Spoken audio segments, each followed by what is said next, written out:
They had to wait until Persia came to power. But then God acted on his word. He fulfilled every word he spoke through his prophets. The people of Israel didn't have to make it happen. God didn't need help proving his word true. It is true. God moves the heart of a pagan king. There's irony in the Israelites refusing to acknowledge the Lord God delivered them out of Egypt, had given them their land, and deserved their obedience and worship. But this pagan king acknowledges God has given him all the kingdoms of the land. He also knows what God is asking of him and is obeying. We can sometimes act like we can't obey because we don't know what God is asking. If God can communicate so clearly with a pagan, he can speak to you. Just be ready to listen with a heart ready to obey. God's people, after 70 years in exile, are ready to obey. They receive and respond to God's Spirit moving on them.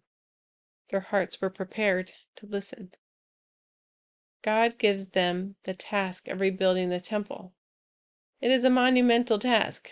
Solomon had done it in 7 years, but with tens of thousands of workers working on it. This time it would take 46 years. It was going to take a lot of dedication and perseverance. It needed this great introduction to send them on their way with confidence and provision. They were going to need to rely on this decree to see the project through.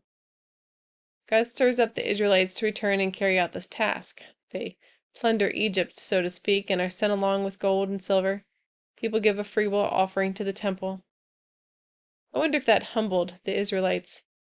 There had been a time when it was the joy of God's people to give to the temple.